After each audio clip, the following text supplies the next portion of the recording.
Hi everyone, our first lesson is all about communication processes, principles, and ethics. So let's find out the things that we have for this lesson.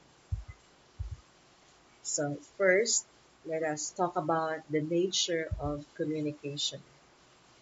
Now, it says that your day-to-day life is spent mainly in spoken and written communication. So I believe you agree with that. When we look at our surroundings, or when we talk to people in person or in telephone, or when we write a letter or send an email, or when we read a book or listen to radio or watch a program on television, then you're actually dealing with something and someone. So that is, you're actually communicating. We are communicating with the world in which we live. Thus, communication is an integral part of our life. The greater your skill in speaking, listening, reading, and writing, the more chances you becoming a popular student and a successful person in life. You have also more chances of success in your job. Outstanding student leaders, sales individuals, politicians, company workers, secretaries, and computer technologists attribute their success to good communication. So keep that in mind. So then let's define what communication is all about. The word communication comes from the Latin word communis, which means shared understanding. I believe you also have your own definition of communication. It is exchanging of ideas, views, or information as by speech, writing, signals, or behavior. Hence, communication is something imparted, transmitted, and interchanged. It is a variety of behaviors, processes, and technologies by which meaning is transmitted or derived from information. Communication is an important aspect of our life. It is considered as the center to all human activities. It gives meaning to human life. Communication enables us to nurture love and understanding, thus making living worthwhile. Let's talk about the two general types of communication. So the first one is verbal communication. The basis of communication is the interaction between people. Verbal communication is one way for people to communicate face to face, right? So here are some things that will make you an effective communicator. Remember to become aware of what you are saying.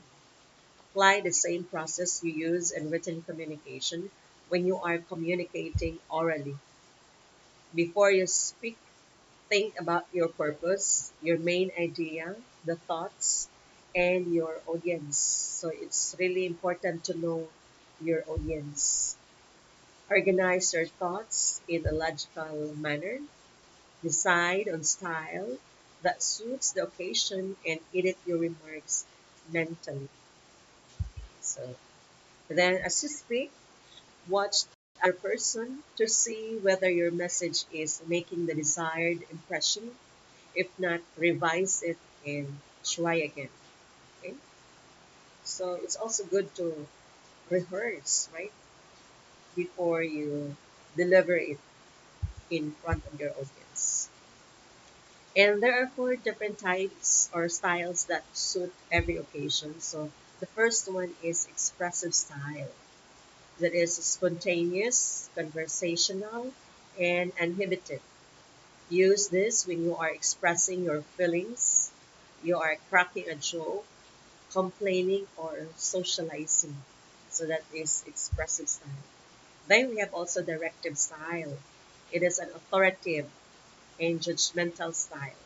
We use this style to give orders, exert leadership, pass judgment, or state our opinions. Problem solving style is rational, objective, and biased and bland. We have also what you call meta style. It is used to discuss the communication process itself. Meta language enables us to talk about our interactions. So those are very important styles that you will have. Now, when we had our face-to-face classes before, when I taught this one to my students, actually we did this one as our culminating activity. So I was happy because my students they were actually able to apply this different styles. Okay, so I gave them a lot of options and choices that they are comfortable with. Okay. Then another types of communication is the nonverbal communication. Numerous books have been written on the importance of nonverbal messages. Some studies suggest that 60% to 90% of a messages or of messages effect comes from the nonverbal cues. Okay, so along the way, we will also talk about this one. Then we have what you call body language. That's part of the nonverbal. No? It is the way the body communicates by its physical movements. It is specifically looks for inner states of emotion as expressed through different parts of the body and their physical movements. And then I just also discussed this one a while ago, no? The behavior, our physical movements, the body languages, no, that we have, the gestures, and then other minor reasons. It includes the following subparts that is facial expressions, the eye contact, the posture, gestures, body shape, the smell and touch, and even the silence. Right? So that's it. Sign language is the most basic element of communication. A sign is a symbol. A symbol is something that stands for something else. Okay? So let us also remember when we use the sign, no, our body language, no, somehow that we feel comfortable, and then it has our own meaning, but somehow no, to others, especially those that we communicate, they have their different culture. So take note, you might be misunderstood, right? So let us also consider that one. Although I discussed that one before, everything in the world that we can visualize or sense has symbolic meaning and can be used in communication. For instance, the very common a symbol like this. So it's the heart, and then it could mean love or I love you, right? So that is one, and which could be a universal symbol. When we also have what you call paralanguage, it is the closest to actual communication. Para means like, thus paralanguage literally means like language. This like language is where we use our voice in uttering words. It is everything other than words intonation, the pitch, regional accent, sarcasm, hesitations, truthfulness, emotions, and alike. Then pitch variation refers to how high or low your vocal tones are. Volumes refers to the loudness of the voice. Speed and pulse, excuse me, refers to the speaker's use of normal pace. And the stress on words refers to the emphasis of different keywords in a sentence. You can purposely indicate your feelings about what is important. So depending on what kind of speech you want to have. So let's have this one, another one. Circumstantial language is one of the very interesting aspect is that It is not the person only who communicates. Actually, everything about him or her and his or her surroundings communicates. Then we have components of communication. Okay, so you have there the source or the encoding part, the medium, the message rather, the medium, and then the decoding, and then receiver, and then the last one is the feedback. So sender in the speech communication process, everything starts with the speaker or the source of the message.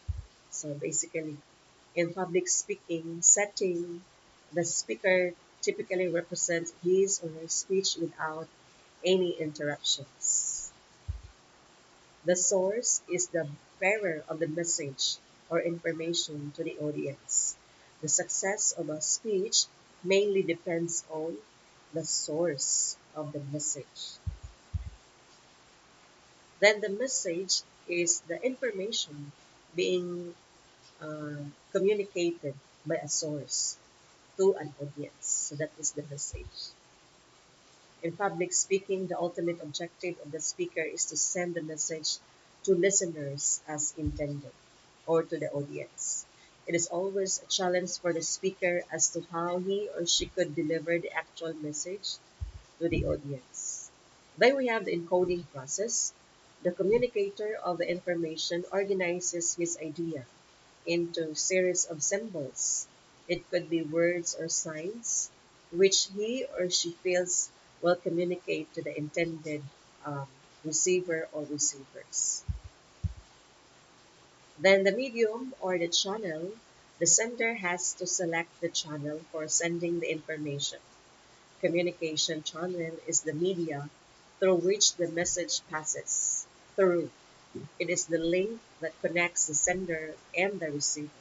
So that's why we have what we call this nonverbal communication and verbal communication. So it's where it is how we deliver or we convey the message or information to our receivers or our audience. Receiver, of course, is the person who receives the message, the communicated information of the source or the sender. So that is the receiver. In public speaking, it is understood that a speaker speaks in front of many listeners. Hence, the receiver's frame of reference is something that the source should always take into consideration of when making his or her speech. Then we have the decoding process. It is the process of interpretation of an encoded message into understandable meaning. It helps the receiver to drive the meaning from the message.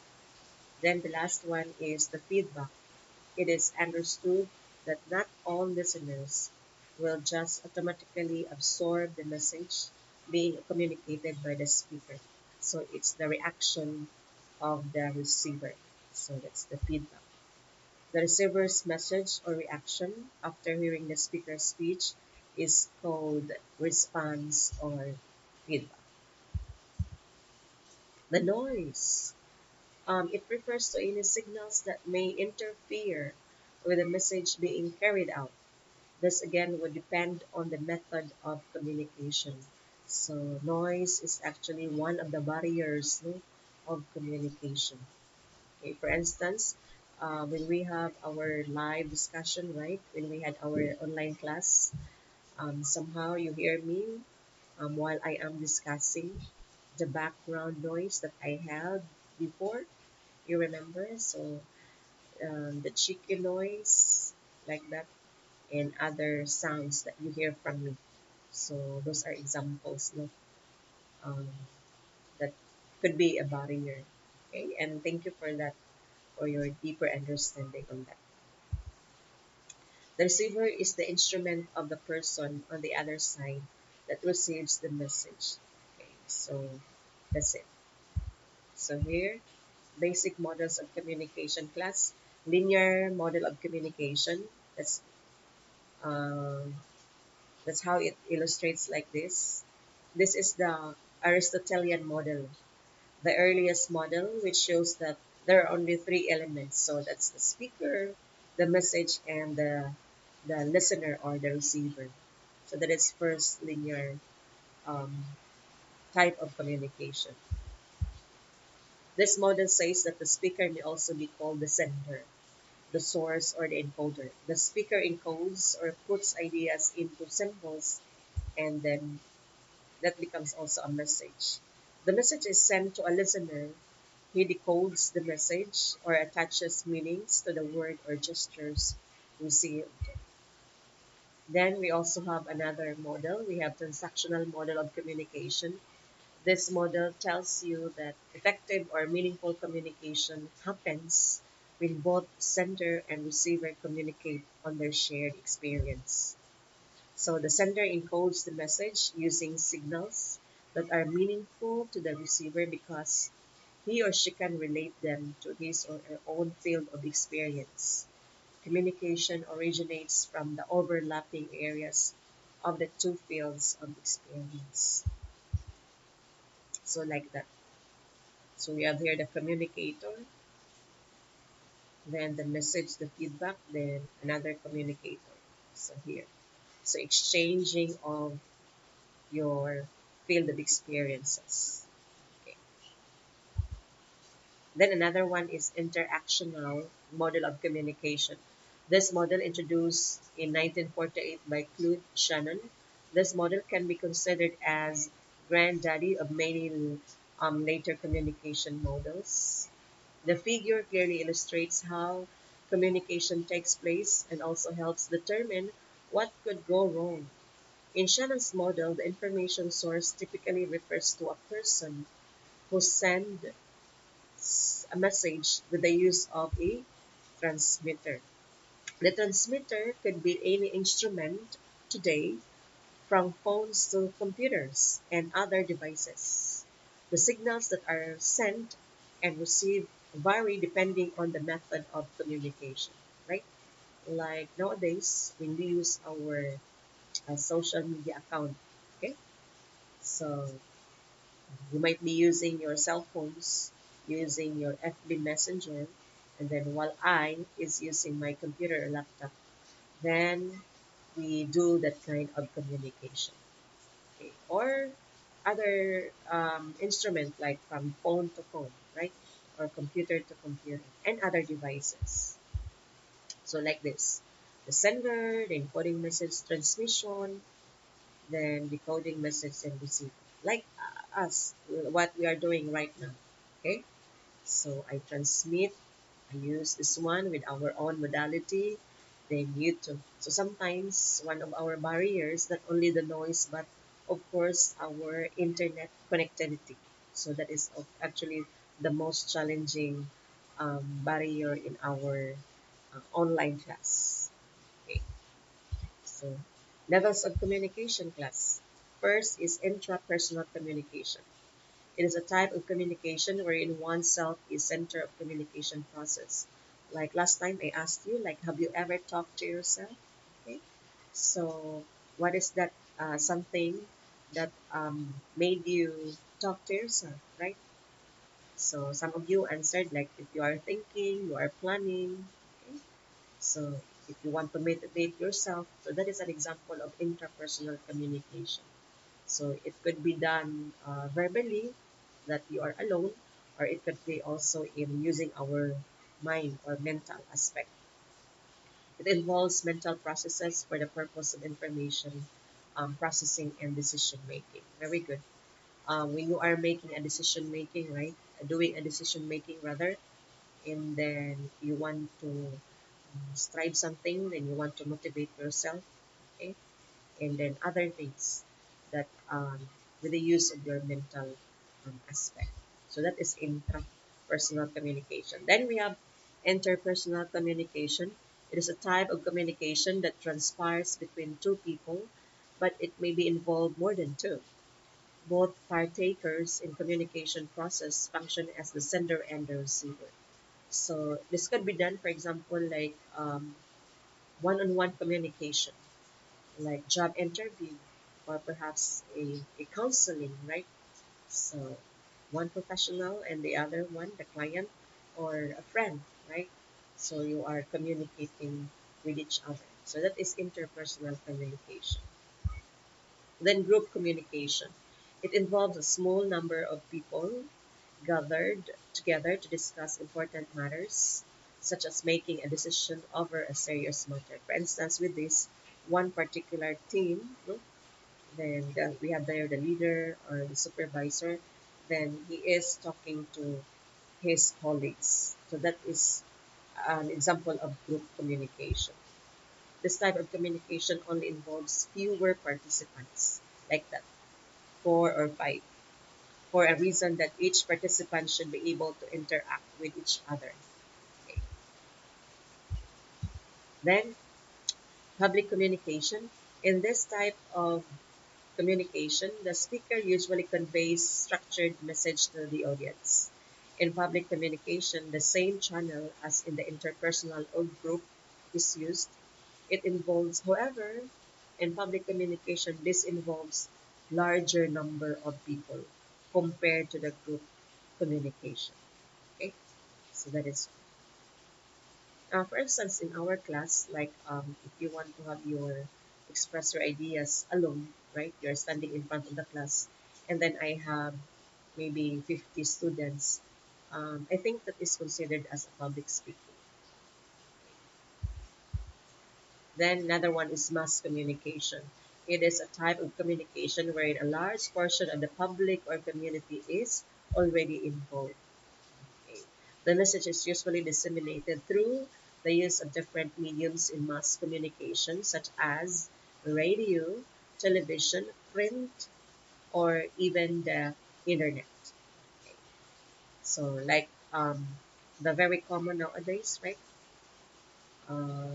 FB Live, then YouTube Live. So that is especially in this time of pandemic, then we're um, listening to the news, hearing the news, right? So we can actually watch it through our YouTube and then Facebook. So that's an example of mass communication. Then let's go to the ethics of communication. Communication ethics class is primarily concerned with people's verbal and non-verbal interactions with their fellow human beings with the use of various channels such as print media, television and radio, even the internet. The ethics of communication is focused on the ethical responsibilities of individuals such as the obligation to speak truthfully and seeks to reflect on how these carry over into complex circumstances that arise with the development of communication science and technology. In the pursuit of ethical communication, communication itself has its basic goals, which include to seek understanding. That's the first one. The message should be fully understood by the receiver. The message transmitted by the sender should be exactly received by the receiver. Then we have to elicit response, of course. The receiver of the message provides feedback or shows an action to be undertaken for the message. Then to establish goodwill, you must establish good relationship with other individuals in organizations. This will create mutual understanding, respect, trust, cooperation, and collaboration, not only at present but also for future endeavors. So take note of that. And the advent of technology has provided people with a lot of opportunities, whether it is in their place of work or school. The technological advancement has also changed the way we communicate with one another. It has made the transfer of information so convenient and very accessible. However, this advancement has also created a lot of challenges among people who have been using these technologies and or have been exposed to these internet platforms. It is said that you will know if you are communicating ethically if you're aware of how you communicate or how you share your ideas with another individual. You might not realize it, but the way you communicate your ideas online has an impact on the people you have read or seen it. Maybe it's a simple post on your social media sites or text message to another person, or even when you share content online. Communicating online is one of the guaranteed freedoms under the democratic society. In spite of this constitutional freedom to express oneself either online and offline, freedom of speech is still not absolute. There are laws in our country which punish libelous offenses, whether it is committed online or offline. It is certain that one can use social media as their means of communication, but the concept of ethical communication must not be ignored. Remember that. So, like before, I tell you how to use your Facebook account, any social media account. So, let us be responsible with that. Unfortunately, as people shift to social media, when communicating with other individuals, many restored or resorted to unethical social media usage, leading to criminal offenses such as cyber libel. So I hope you will not involve with that, and let us be responsible, right? So I assume and understood what we tackle, what we are discussing. So I also believe that all of you are now media and information literate or digital literate. This can be avoided if only one learn how to ethically engage one another online. One has to remember that everything we do online leaves a digital footprint, which includes what you said, what was said about you, what you liked and share, as well as where you are or have been. Okay. So let's have this one. Ethical communication in the digital world. So here are tips. Oh, wait. I have to tackle this one. Like false and then intent to harm. So we have here the three aspects, no? Misinformation, disinformation, then malinformation. So false connection, misleading content that is misinformation. You are actually misinformed. Like you are sharing something and then but you don't have actually the intention to harm or hurt someone. No? You might be sharing content that is already um, sold, right? Or news or information. So next we have this information, false content, fabricated, manipulated content. Then you are sharing with that. So that is an example of this information. Then malinformation is that is really um, harsh, no? In which others, their intention to share or of sharing something is to harass um, others, like people or ethnic group. Okay, so that is really the intention is to harm others. So that is an example of malinformation. Okay, so I hope you're aware with that. Then let's go now to ethical communication in the digital world. Here are some tips on how to be ethical online. Always consider that you want your social media accounts say about you, right? Whatever the things that you have in mind. Keep your personal and professional identities separate. Always check your social media security settings. Then communicate positively, not negatively. Okay. Then always check the validity of news, stories, or any information before sharing or commenting on it. Avoid using social media to complain or vent frustrations. Avoid connecting with people that you do not personally know. Help report disinformation or fake news stories and always think before you click. Okay, that's perhaps the golden rule, no? So always think before you click. So I think that would be all, and then thank you very much for your participation. I'll see you again for the next lesson that we have. Thank you.